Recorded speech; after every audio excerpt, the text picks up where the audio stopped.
High everyone, welcome back to my channel লাৰ্নতন্ত্ৰ। বন্ধু বান্ধৱীসকল, আজি আমি চাইল্ড ডেভেলপমেণ্ট পেডাগজিত বহুত এটা ইম্পৰ্টেণ্ট টপিক লেসন প্লেন আৰু মাইক্ৰ' টিচিঙৰ ওপৰত কিছুমান মষ্ট ইম্পৰ্টেণ্ট MCQ আমি আলোচনা কৰিম। আই হোপ এইকেইটা MCQ যদি আপোনালোকে ভালদৰে চায়, আপকামিং যি CTET এক্সাম আছে বা টেটকাম ৰিক্ৰুটমেণ্ট এক্সাম আছে তাত আপোনালোকে কাৰেক্ট এনচাৰটো টিক কৰিব পাৰিব। তো এইকেইটা MCQ আপোনালোকে ভালদৰে চাব। বাট ভিডিঅ'লৈ যোৱাৰ আগত সৰু এটা ৰিকুৱেষ্ট, এই ধৰণৰ মোৰ ইম্পৰ্টেণ্ট ক্লাছেছৰ কাৰণে আপোনালোকে আমাৰ চেনেলটোক ছাবস্ক্ৰাইব কৰি ল'ব, আৰু যিসকলে ফাৰ্ষ্ট টাইম মোৰ ভিডিঅ' চাই আছে কাইণ্ডলি ভিডিঅ'টোক এটা লাইক কৰি দিয়ক, চেনেলটোক ছাবস্ক্ৰাইব কৰি। ঠিক আছে, তো বলক আমি মোষ্ট ইম্পৰ্টেণ্ট MCQs কেইটা আমি চাই লওঁ। তো প্ৰথম কুৱেশ্যনটো আছে, the main objective of a lesson plan is to. পাঠ পৰিকল্পনাৰ মুখ্য উদ্দেশ্য কি হ'ল?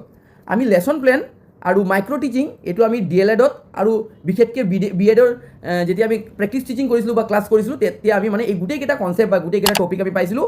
আৰু মাইক্ৰ' টিচিং কি হয়, লেসন প্লেন কি হয়, আমি গোটেই এইটোৰ ওপৰত আমি অলৰেডি ক্লাছেছ কৰিলোঁ যেতিয়া আমি এইকেইটা কোৰ্ছ যেতিয়া আমি পাৰ্চিং কৰিছিলোঁ। আৰু এইকেইটা কোৰ্ছৰ পৰা জেনেৰেলি কুৱেশ্যন আহি থাকে প্ৰতিটো এক্সামত। তো এইকেইটা কুৱেশ্যন বা এইকেইটা টপিক ভালদৰে কমপ্লিট কৰাটো বহুত ইম্পৰ্টেণ্ট। তো প্ৰথম কুৱেশ্যনটো হৈছে, the main objective of a lesson plan is. পাঠ পৰিকল্পনাৰ মুখ্য উদ্দেশ্য হ'ল, তো অপশ্যন আছে complete syllabus quickly, maintain discipline only, achieve specific learning outcome systematically, আৰু ইনক্ৰিজ হোমৱৰ্ক। ঠিক আছে, তো প্ৰতিটো কুৱেশ্যনৰ অসমীয়া অনুবাদ কুৱেশ্যনৰ তলত দিয়া আছে। বহুত আপোনালোকে বাইলেংগুৱেলত ক্লাছকেইটা পাব। প্ৰতিটো ক্লাছ আমাৰ বাইলেংগুৱেলতেই হয়, মানে অসমীয়া মাধ্যম আৰু ইংলিছ মাধ্যম দুটাতে আপোনালোকে পাই থাকিব। তো এইটো যিটো কাৰেক্ট আনচাৰ হ'ব, এইটো হ'ব option number C, achieve specific learning outcome. মানে লাৰ্ণিঙৰ যিটো আউটকাম আছে, প্ৰতিটো লেছনৰ যিটো আউটকাম আছে সেইটো আমি চিষ্টেমেটিকেলি পাবৰ কাৰণে আমি লেসন প্লেন বনাওঁ। ইয়াত আছে প্ৰণালীবদ্ধভাৱে নিৰ্দিষ্ট শিক্ষণৰ ফলাফল অৰ্জন কৰা। প্ৰণালীবদ্ধ মানে চিষ্টেমেটিকেলি আমি শিক্ষণৰ যিটো মানে ফলাফল আছে এইটো যাতে আমি পাওঁ, এইকাৰণে আমি লেসন প্লেন এটা সজাওঁ আমি। ঠিক আছে, question number 2, which of the following is the most important element of a lesson plan? কোনটো লেসন প্লেনৰ মষ্ট ইম্পৰ্টেণ্ট এলিমেণ্ট হয়?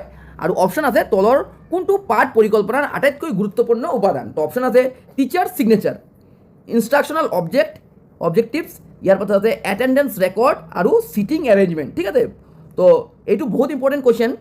কোনটো মষ্ট ইম্পৰ্টেণ্ট এলিমেণ্ট হয় লেসন প্লেনৰ? কোনটো মষ্ট ইম্পৰ্টেণ্ট এলিমেণ্ট হয়? তো টিচাৰৰ ছিগনেচাৰটো মষ্ট ইম্পৰ্টেণ্ট এলিমেণ্ট হ'বই নোৱাৰে। চিটিং এৰেঞ্জমেণ্ট এইটোও লেসন প্লেনৰ লগত ৰিলেটেড নহয়, এটেণ্ডেঞ্চ ৰেকৰ্ডৰ নহয়। তো মেইন যিটো কাৰেক্ট আনচাৰ হ'ব এইটো হ'ব ইনষ্ট্ৰাকশ্যনেল অবজেক্টিভছ। ঠিক আছে, নিৰ্দিষ্টমূলক উদ্দেশ্যসমূহ, শিক্ষণৰ উদ্দেশ্য যিবোৰ। ঠিক আছে, নিৰ্দেশনামূলক যিটো মানে উদ্দেশ্য আছে এইটো পূৰণৰ কাৰণে ইনষ্ট্ৰাকশ্যনেল অবজেক্টৰ এচিভমেণ্টৰ কাৰণে আমি লেসন প্লেনটো ক্ৰিয়েট কৰোঁ, আমি বনাওঁ। Question number 3, in Herbartian approach the first step of teaching is. আমি জানো যে লেসন প্লেন কোনে ডেভেলপ কৰিছিলে, এইটো হাৰ্বাৰ্টিয়ান এপ্ৰ'চ বুলি কোৱা হয়। কেলেকি হাৰ্বাৰ্টে এইটো লেসন প্লেনৰ যিটো ছিষ্টেম আছে, এইটো পাঠ পৰিকল্পনাৰ যিটো ছিষ্টেম আছে তেওঁ এইটো মানে ফাদাৰ হয় বুলি আমি ক'ব পাৰোঁ। তো যেতিয়া হাৰ্বাৰ্টিয়ানে যিকেইটা ষ্টেপ দিছিলে, ষ্টেপৰ মাজত কোনটো ফাৰ্ষ্ট ষ্টেপ হয়? ঠিক আছে, কোনটো প্ৰথম ষ্টেপ হয়? তো ইয়াত আছে প্ৰেজেণ্টেশ্যন, এপ্লিকেশ্যন, প্ৰিপেয়াৰেশ্যন আৰু ৰিকেপচুলেশ্যন। ঠিক আছে, ৰিকেপচুলেশ্যন। তো ইয়াৰ যিটো কাৰেক্ট আনচাৰ হ'ব এইটো হ'ব অপশ্যন নম্বৰ চি, প্ৰিপেয়াৰেশ্যন। মানে আগত কিবা প্ৰস্তুতি কৰিব লাগিব বা আয়োজন কৰিব লাগিব লেসন প্লেনটো যেতিয়া আমি ষ্টেপ বাই ষ্টেপ সজাম, তাৰ ফাৰ্ষ্ট ষ্টেপ হয় preparation. Question number 4, evaluation in a lesson plan helps the teacher to. ঠিক আছে, পাঠ পৰিকল্পনাত মূল্যায়নে শিক্ষকজনক কিহত সহায় কৰে? যেতিয়া আমি পাঠ পৰিকল্পনা কৰোঁ আৰু তাত যে মূল্যায়নৰ যি এটা পাৰ্ট আছে এইটো মানে টিচাৰক কি সহায় কৰে? তো অপশ্যন আছে punishing the student, check achievement of objectives, তাৰপিছত আছে ইনক্ৰিজ চিলেবাছ লোড আৰু এভইড ক্লাছৰুম ইণ্টাৰেকশ্যন। ঠিক আছে, তো পানিছমেণ্ট অফ ষ্টুডেণ্ট, পানিছমেণ্ট ৱাৰ্ডটো এটা নেগেটিভ ৱাৰ্ড হয় পেডাগজিত, তো নহ'ব। ইয়াৰ পাছত ইনক্ৰিজ চিলেবাছ লোড, এইটোতো নহ'বই, চিলেবাছৰ ওপৰত লোড দিব মানা কৰিছে। আমাৰ যিটো NCFৰ যিটো গাইডলাইন আছে তাৰ মতে চিলেবাছৰ লোড দিয়াটো এটা ইনকাৰেক্ট এটা কথা। ইয়াৰ পাছত আছে এভইড ক্লাছৰুম ইণ্টাৰেকশ্যন, এইটোতো এটা নেগেটিভ ৱাৰ্ড। তো মেইন ইম্পৰ্টেণ্ট কথাটো হৈছে চেক এচিভমেণ্ট অফ অবজেক্টিভ। মানে আমি অলৰেডি জানো যে প্ৰতিটো লেসনৰ এটা অবজেক্টিভ থাকে।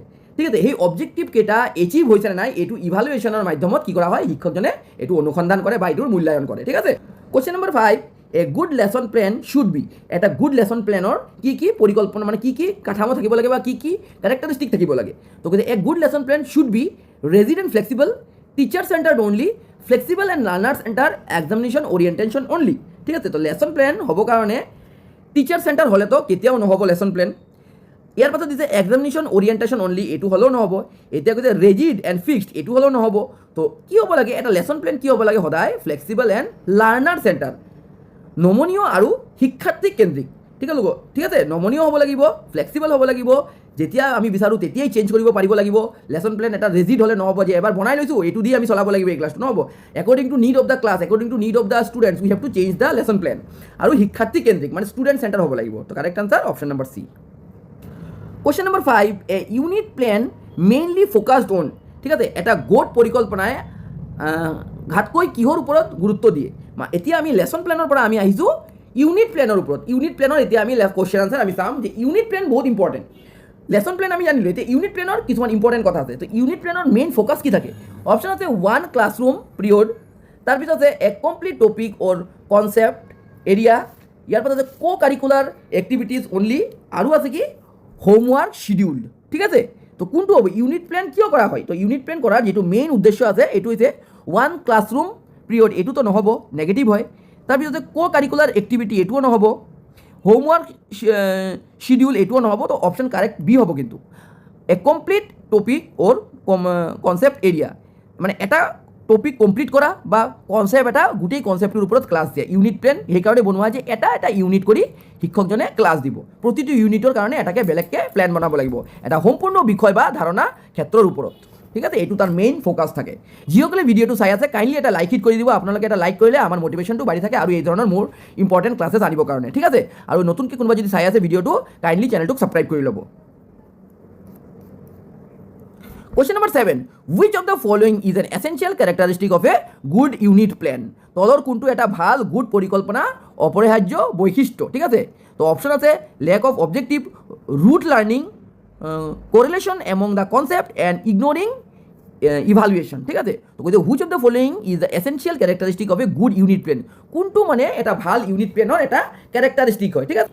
তো ইয়াৰ অপশ্যন কেইটা হৈছে লেক অফ অবজেক্টিভ, উদ্দেশ্যৰ অভাৱ, তাৰপিছত ৰুট লাৰ্নিং, মুখস্থ বিদ্যা, আৰু যে কোৰিলেশ্যন এমং কনচেপ্ট, ধাৰণাসমূহৰ মাজত পাৰস্পৰিক সম্পৰ্ক, আৰু ইগনৰিং ইভালুৱেশ্যন। তো ইয়াতে যিটো আমি চাই আছোঁ এইটো যিটো কাৰেক্ট আনচাৰ হ'ব এইটো হ'ব কোৰিলেশ্যন এমং কনচেপ্টৰ মাজত কোৰিলেশ্যন কৰিবৰ কাৰণে কি কৰা হয়? এটা ইউনিট প্লেন এটা সজা হয়, ক্যাৰেক্টাৰিষ্টিক বিভিন্ন ধৰণৰ কনচেপ্টৰ মাজত কোৰিলেশ্যন, ঠিক আছে। কোৰিলেশ্যন কৰাৰ কাৰণে কি কৰা হয়? ইউনিট প্লেন জেনেৰেলি সজা হয়।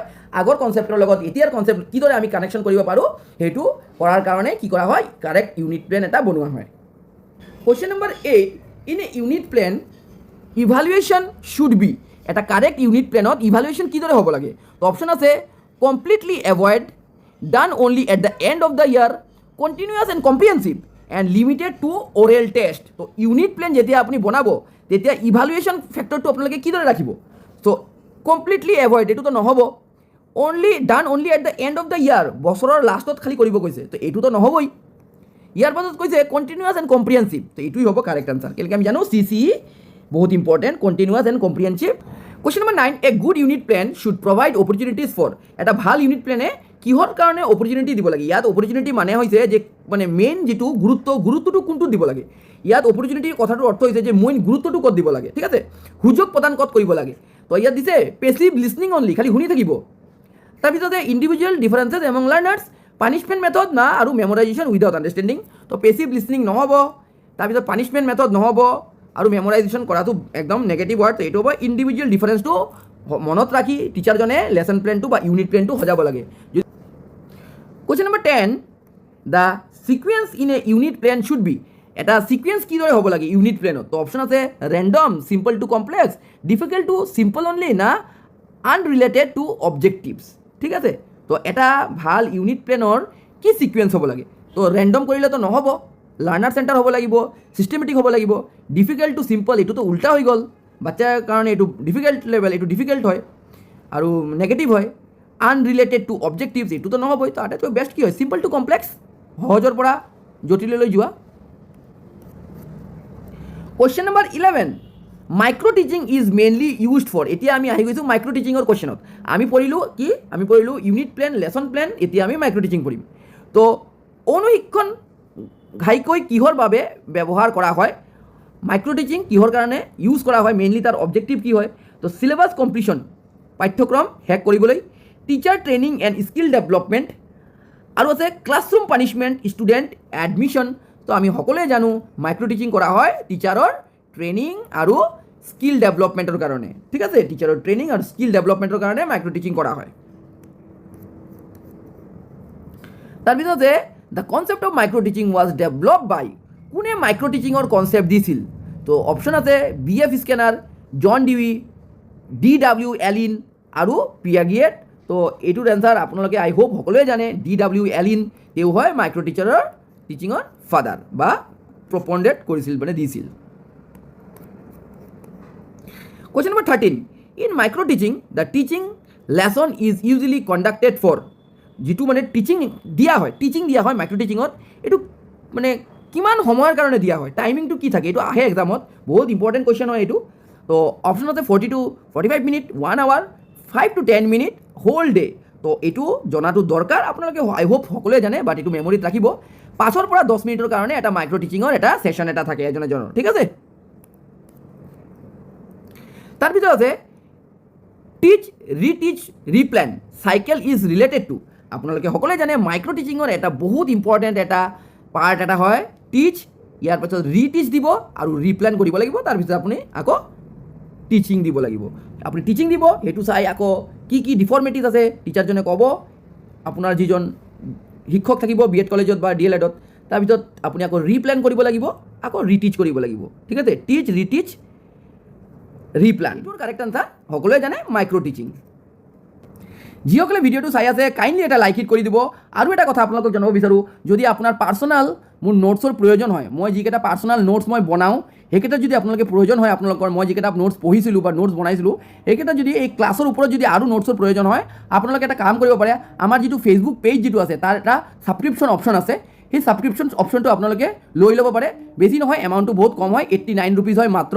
সেই ছাবস্ক্ৰিপশ্যনটো যদি আপুনি লৈ লয় আৰু তাৰ স্ক্ৰীনশ্বটটো মোৰ যিটো হোৱাটছআপ যিটো নম্বৰ আছে, ফেচবুকতো দিয়া আছে আৰু ইউটিউবতো দিয়া আছে, আপোনালোকে যদি মোক শ্বেয়াৰ কৰি দিয়ে, যদি মই ভেৰিফিকেশ্যন কৰি আপোনাৰ হোৱাটছআপত যিমানকেইটা মোৰ পাৰ্চনেল নোটছ আছে আপোনালোকক ডাইৰেক্টলি মই হোৱাটছআপত চেণ্ড কৰি দিম, ঠিক আছে। তো যাৰ লাগে, সকলোৰ কাৰণে মই নাই কোৱা, কাৰোবাৰ যদি পাৰ্চনেল নোটছ লাগে তেনেহ'লে কি কৰিব, মোৰ ফেচবুক যিটো পেজ আছে তাৰ ছাবস্ক্ৰিপশ্যনটো লৈ ল'ব, অনলি 89 ৰুপিজ হয়, ঠিক আছে। Question number 15. Which of the following is a component skill of micro teaching? Micro teaching or কোনটো component skill হয়? তো দিছে blackboard writing, reinforcement, questioning skill, all of this, ঠিক আছে। তো মাইক্ৰ' টিচিঙৰ কোনটো মানে মেইন ইম্পৰ্টেণ্ট এটা স্কিল আছিলে? তো ইয়াত আপোনালোকে মনত থ'ব ব্ল্যাকবোৰ্ড ৰাইটিং। মাইক্ৰ' টিচিং যেতিয়া আমি কৰোঁ তেতিয়া আমি কিন্তু কিদৰে আমি ব্ল্যাকবোৰ্ডত লিখিব লাগে এইটো আমাক শিকায়। ইয়াৰ পিছত ৰিইনফোৰ্সমেণ্টক, বাচ্চাক কিদৰে আপুনি ৰিইনফোৰ্সমেণ্ট দিব সেইটোও শিকায়। কোশ্চেনিং স্কিল মানে প্ৰবিং কোশ্চেনিং, এইবোৰৰ যিবোৰ স্কিল আছে এইবোৰো শিকায়। সেইকাৰণে option number D is correct, all of this, ঠিক আছে। কুৱেশ্যন নম্বৰ 16, বহুত ইম্পৰ্টেণ্ট কুৱেশ্যন হয়, আপোনালোকে চাই ল'ব এইটো ভালদৰে। Arrange the Herbartian step of lesson plan in correct order, মানে হাৰ্বাৰ্টিয়ানৰ যিটো লেচন প্লেন আছিলে তাৰ কাৰেক্ট অৰ্ডাৰটো কি আছে এইটো ইয়াত সজাব কৈছে। তো অপশ্যন কেইটা আছে, প্ৰথমটো আছে প্ৰিপেৰেশ্যন, প্ৰেজেণ্টেশ্যন, ইয়াৰ পাছত কম্পেৰিজন, তাৰপিছত জেনেৰেলাইজেশ্যন আৰু ইয়াৰ পাছত আছে এপ্লিকেশ্যন, ঠিক আছে। ইয়াত দিছোঁ অলৰেডি প্ৰস্তুতি, উপস্থাপন, তুলনা, সাধাৰণীকৰণ, তাৰপিছত প্ৰয়োগ, আৰু এটা অপশ্যন দিছে, অপশ্যন নম্বৰ বি আছে প্ৰেজেণ্টেশ্যন, প্ৰিপেৰেশ্যন, এপ্লিকেশ্যন, জেনেৰেলাইজেশ্যন, কম্পেৰিজন। তো এইদৰে গোটেইকেইটা অপশ্যন দিছে। ইয়াত মই অসমীয়া মাধ্যমত কি হ'ব এইটোও দি দিছোঁ, ইয়াৰ যিটো ট্ৰান্সলেশ্যন আছে। তো ইয়াৰ কাৰেক্ট যিটো অপশ্যন হ'ব এইটো হ'ব অপশ্যন নম্বৰ এ। যেতিয়া আমি এটা লেচন প্লেন বনাওঁ আগত কি কৰিব লাগিব, আমাৰ প্ৰিপেয়াৰ কৰিব লাগিব। প্ৰিপেয়াৰ কৰাৰ পাছত এইটো কি কৰিব লাগিব, প্ৰেজেণ্টেশ্যন, উপস্থাপন কৰিব লাগিব ক্লাছত। ইয়াৰ পাছত কি কৰিব লাগিব, তাক তুলনা কৰিব লাগিব, মানে কম্পেৰিজন কৰিব লাগিব। তাৰপিছত কি কৰিব লাগিব, সাধাৰণীকৰণ মানে জেনেৰেলাইজেশ্যন কৰিব লাগিব।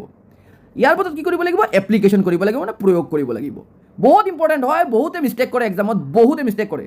মানে চাইল্ড ডেভেলপমেণ্ট পেডাগজিৰ মেইন প্ৰব্লেমটো হৈছে সকলো বস্তু জানিও এক্সামত আমি ভুল কৰি আহোঁ। বহুত ভাল ভাল চাইল্ড ডেভেলপমেণ্ট পেডাগজি জনা মানুহো এক্সামত গৈ এইবোৰ ভুল কৰি আহে। কাৰণ কি, এক্সামত গৈ গোটেই ব্ৰেইনটো কি হয়, লক হৈ যায়। সেইকাৰণে আপোনালোকে যিমান পাৰিব প্ৰেক্টিছ কৰিব আৰু ভালদৰে চাই যাব বস্তুকেইটা। Question number 17, in the Herbartian approach linking previous knowledge with the new knowledge occurs in, যেতিয়া আমি হাৰ্বাৰ্টিয়ান এপ্ৰ'চত যেতিয়া লেচন প্লেন বনাওঁ ইয়াত যে এটা কথা দিছে, linking previous knowledge with the new knowledge, পূৰ্বৰ জ্ঞানক নতুন জ্ঞানৰ লগত যুক্ত কৰা, পূৰ্বৰ জ্ঞানৰ সৈতে নতুন জ্ঞানক সংযোগ কৰা, কাৰ্যটো ক'ত ঘটে, কোনটো ষ্টেজত হৈছে, এপ্লিকেশ্যনত হয় না প্ৰেজেণ্টেশ্যনত হয় না প্ৰিপেয়াৰেশ্যনত হয় না ৰিকেপচুলেশ্যনত হয়। তো এইটো যিটো কাৰেক্ট আনচাৰ হ'ব এইটো হ'ব প্ৰিপেয়াৰেশ্যন, ঠিক আছে। প্ৰিপেয়াৰেশ্যন কৰাৰ সময়ত আমি কি কৰোঁ, আমি যিটো প্ৰিভিয়াছ নলেজৰ লগত আমি এইদৰে লেচন প্লেনটো বনাওঁ যাতে আমি কি কৰিব পাৰোঁ, নতুন নলেজক যাতে যোগ কৰিব পাৰোঁ।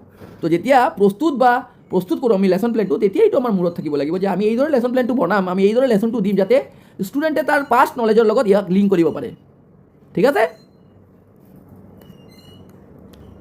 Question number 18. The step in which student use acquired knowledge in new situation is called. শিক্ষাৰ্থীয়ে অৰ্জন কৰা জ্ঞান নতুন পৰিস্থিতিত ব্যৱহাৰ কৰা পদক্ষেপটোক কোৱা হয় কি কোৱা হয় ঠিক আছে যিটো ষ্টুডেণ্টে নলেজ যিটো পাইছে তাক নিউ চিটুৱেশ্যনক যিটো ইউজ কৰে যেতিয়া তাক কি বুলি কোৱা হয় তো ইয়াত অপশ্যন আছে প্ৰিপেয়াৰেশ্যন কম্পেয়াৰিজন এপ্লিকেশ্যন আৰু প্ৰেজেণ্টেশ্যন তো নতুন জ্ঞানক যেতিয়া ইউজ কৰিব পূৰ্বৱৰ্তীজনে যেতিয়া যিটো একুৱাৰ্ড কৰিছিলে যিটো আগত পাইছিলে যেতিয়া এইটো নিউ চিটুৱেশ্যনত যেতিয়া ইউজ কৰিব এইটো এপ্লিকেশ্যন হ'ব ঠিক আছে প্ৰয়োগ কৰিলে এপ্লিকেশ্যনৰ বাহিৰত আৰু একো নহয়েই এইটো ডাইৰেক্টলি আপোনালোকে ৰাইট দি দিব Question number 19. In lesson planning, recapitulation is mainly done to recapitulation to কেতিয়া হয় পুনৰাবৃত্তি ঘাইকৈ কিহৰ বাবে কৰা হয় পাঠ পৰিকল্পনাত পুনৰাবৃত্তি যেতিয়া পুনৰাবৃত্তিটো কিহৰ কাৰণে কৰা হয় ৰিকেপিটুলাইজেশ্যন তো ইয়াৰ অপশ্যন কেইটা আছে ইন্ট্ৰডিউচ নিউ টপিক তাৰপিছত আছে ইভালুৱেট ষ্টুডেণ্টছ আণ্ডাৰষ্টেণ্ডিং নতুন বিষয়বস্তু চিনাক্তকৰণ কৰিবলৈ শিক্ষাৰ্থীক বুজাবুজিৰ মূল্যায়ন কৰিবলৈ না পানিছ ইনএক্টিভ ষ্টুডেণ্ট আৰু আছে কমপ্লিট চিলেবাছ কুইকলি তো ৰিকেপিটুলাইজেশ্যন যিটো আছে এইটো সদায় আপোনালোকে মনত থ'ব ইভালুৱেট ষ্টুডেণ্টছ আণ্ডাৰষ্টেণ্ডিং কিমান সি বুজিব পাৰিছে শিক্ষাৰ্থীৰ বুজাবুজিৰ অৱস্থাটো মানে মাপিবৰ কাৰণে শিক্ষাৰ্থীৰ বুজাবুজি যিটো অৱস্থা আছে ঠিক আছে শিক্ষাৰ্থীৰ যিটো বুজাবুজিৰ যিটো অৱস্থা আছে তাক বুজিবলৈ ঠিক আছে Question number 20. Which steps comes immediately after presentation in Harbartian lesson plan? Harbartian যিটো lesson plan আছিলে প্ৰেজেণ্টেশ্যনৰ পাছত কি ষ্টেপ আছিলে লেছন যেতিয়া আমি প্ৰেজেণ্ট কৰি দিম তাত প্ৰেজেণ্টেশ্যনৰ পাছত কি ষ্টেপ আছিলে তো আছে প্ৰিপেৰেশ্যন ৰিকেপিটুলাইজেশ্যন কম্পেয়াৰিজন বা এছ'চিয়েশ্যন আৰু হোমৱৰ্ক তো এইটোৰ এনচাৰ আপোনালোকে সকলোৱে জানে মেবি তথাপি মই কৈ দিছোঁ কম্পেয়াৰিজন ঠিক আছে এছ'চিয়েশ্যন বা কম্পেয়াৰিজন যিটো আছে তুলনা বা সংযোগীকৰণ প্ৰেজেণ্ট কৰাৰ পাছত লেছনটোক প্ৰেজেণ্ট কৰাৰ পাছত কি কৰিব লাগিব এইটো সংযোগ কৰিব লাগিব বা কম্পেয়াৰিজন কৰিব লাগিব ঠিক আছে কম্পেয়াৰ কৰিব লাগিব যে পূৰ্বৱৰ্তী জ্ঞান আৰু বৰ্তমান জ্ঞানৰ মাজত কি তাৰ এচিভ হৈছে Question number 21. The correct sequence of micro teaching cycle is micro teaching cycleৰ কোনটো কাৰেক্ট যিটো সিকুৱেন্স আছে তো দিছে টিচ ফিডবেক ৰিপ্লেন ৰিটিচ ৰিফিডবেক ৰিপ্লেন টিচ ফিডবেক ৰিটিচ আকৌ আছে টিচ ৰিটিচ ফিডবেক প্লান এইটো বহুত ইম্পৰ্টেণ্ট হয় মানে এইটো ষ্টুডেণ্টে ক'ব গ'লে 50% ষ্টুডেণ্টে এইটো এক্সামত গৈ ৰং কৰি আহে বহুত মই পণ্ডিত ষ্টুডেণ্ট দেখিছোঁ বাট ফাইনেলি এক্সামত গৈ কিবা এটা এইফালে কৰি আহে সেইকাৰণে মই আপোনালোকক বাৰে বাৰে কওঁ জাষ্ট আপোনালোকে MCQ পঢ়ি নাথাকিব আপোনালোকে থিয়ৰিত মন দিব থিয়ৰিকেইটা ভালদৰে চাব মোৰ চেনেলৰ প্লেলিষ্টত যাব তাত গোটেইকেইটা চেপ্টাৰৰ থিয়ৰি মই আগত চাব থিয়ৰিকেইটা আগত শিকি ল'ব তাৰপিছত আহি MCQ প্ৰেক্টিছ কৰিব আপোনালোকে অনলি MCQ প্ৰেক্টিছ কৰিব বিচাৰে থিয়ৰি পঢ়িবই নিবিচাৰে আৰু মই অলৰেডি মই চেনেলৰ ভিডিঅ' দিছোঁ চেনেলত যে যদিও বা এতিয়াও নটিফিকেশ্যন নাই অহা নটিফিকেশ্যন ৰিলেটেড বা টেটকাম ৰিক্ৰুটমেণ্ট এক্সাম ৰিলেটেড আপোনালোকে এটা ভিডিঅ' মই চেনেলত শ্বেয়াৰ কৰিছোঁ আপোনালোকে চাব ভিডিঅ'টো আপোনালোকে ভালদৰে পঢ়া শুনাটো কৰক পঢ়া শুনাটো ভালদৰে কৰাটো বহুত ইম্পৰ্টেণ্ট হয় মেবি নটিফিকেশ্যন 2 মাহ আগত বা 2 মাহ পাছত যাব পাৰে কিন্তু নটিফিকেশ্যনটো যেতিয়াই আহক এই বছৰ মানে লেভেল অফ কম্পিটিশ্যন ইমান হাই হ'ব আপোনালোকে ভালদৰে প্ৰিপেৰেশ্যন কৰিবই লাগিব নহ'লে অলপৰ কাৰণে আপোনাৰ পৰা হাতৰ পৰা চান্সটো মিছ হ'ব তো এইটো যিটো কাৰেক্ট আনচাৰ হ'ব মাইক্ৰ' টিচিঙৰ যিটো ষ্টেপছ হয় ঠিক আছে ষ্টেপছ হয় এইটো হ'ব টিচ ফিডবেক ৰিপ্লেন ৰিটিচ আৰু ৰিফিডবেক এইটো হ'ব তাৰ কাৰেক্ট আনচাৰ Question number 22.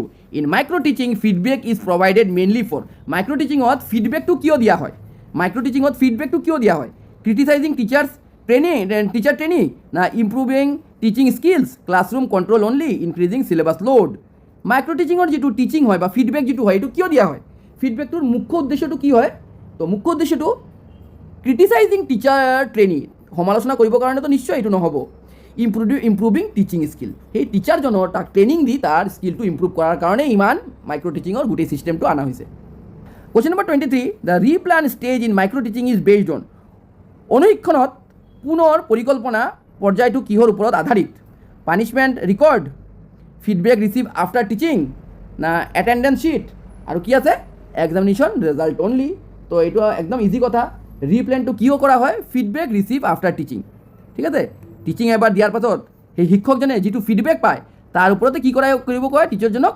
ৰিপ্লান কৰিব কয় যে আপোনাৰ টিচিঙত অলপ প্ৰব্লেম আছে আপুনি প্ৰচেছটোত অলপ প্ৰব্লেম আছে আপুনি এইটো ৰিপ্লান কৰক ফিডবেকৰ পাছত Question number 24. Which steps comes immediately after feedback in micro teaching cycle? তো ফিডবেক আপোনালোকে এইকাৰণে মাইক্ৰ' টিচিঙৰ যিটো ষ্টেপ আছে এইটো জনাটো বহুত ইম্পৰ্টেণ্ট। তো ফিডবেকৰ পাছত কোনটো আহে? ফিডবেকৰ পাছত কি আহিব? টিচ, ৰিপ্লেন, ইভালুৱেশ্যন আৰু মটিভেশ্যন। তো ফিডবেক এবাৰ টিচাৰৰ পৰা পোৱাৰ পাছত সেই টিচাৰ ট্ৰেইনিংজনে কি কৰে? ৰিপ্লান কৰে। ঠিক আছে। Question number 25, in micro' teaching reteach means. ৰিটিচৰ অৰ্থ কি হয় মাইক্ৰ' টিচিঙত? তো অপশ্যন আছে teaching a new topic, repeating same mistake, চি আছে teaching again after improving in plan, classroom, supervision. তো আমি সকলোৱে গম পাওঁ যে ৰিটিচৰ অৰ্থই হয় এইটো, teaching again after improvement in plan. কিবা যদি পৰিকল্পনাত যদি কিবা মানে যিটো পৰিকল্পনাত যদি কিবা ভুল হয় এইটো সংশোধন কৰি আকৌ নতুনকৈ পাঠ দিয়াটো বা টিচিং দিয়াটো। ঠিক আছে। চ' বন্ধু বান্ধৱীসকল এইটো আছিলে 25 মষ্ট ইম্পৰ্টেণ্ট মাইক্ৰ' টিচিং আৰু লেচন প্লেন আৰু unit plan related important question আপোনালোকৰ লগত শ্বেয়াৰ কৰিলোঁ। ভিডিঅ'টো চোৱাৰ লগে লগে এটা লাইক ইট কৰিব আৰু আপোনালোকৰ যদি পাৰ্চনেল নোটছ লাগে তেনেহ'লে ছাবস্ক্ৰিপশ্যন লৈ মোক এটা স্ক্ৰীনশ্বট শ্বেয়াৰ কৰি দিব। ঠিক আছে। আৰু ক্লাছত এনেতো ৰেগুলাৰলি আপোনালোকে ক্লাছেছ পাই থাকিব ইউটিউবত, আৰু নোটছো আপোনাৰ যিটো জেনেৰেল নোটছ আছে আপোনালোকে আমাৰ টেলিগ্ৰাম চেনেলত পাই যাব। ইয়াৰ লিংক ডেছক্ৰিপশ্যন বক্সত দিয়া আছে। টেলিগ্ৰাম চেনেলত আমি কিছুমান নোটছ আমি শ্বেয়াৰ কৰোঁ, বাট মোৰ পাৰ্চনেল নোটছৰ কাৰণে আপোনালোকে ছাবস্ক্ৰিপশ্যন লৈ মোক এইটো চেণ্ড কৰিলে, যদি স্ক্ৰীনশ্বট চেণ্ড কৰে তেতিয়া চেণ্ড কৰিলে মই মোৰ মেইন পাৰ্চনেল নোটছকেইটা মই জেনেৰেলি যিকেইটা পঢ়াওঁ বা বনাই থৈছোঁ এইকেইটা মোৰ পাৰ্চনেল নোটছ সেইকেইটা শ্বেয়াৰ কৰি দিওঁ। ঠিক আছে। চ' এইটো আছিলে আজিৰ ক্লাছটো। ভিডিঅ'টো কেনেকৈ পাইছে কমেণ্ট বক্সত জনাব। ডেটছ অল ফৰ নাও। থেংকছ ফৰ ৱাচিং দ্য ভিডিঅ'।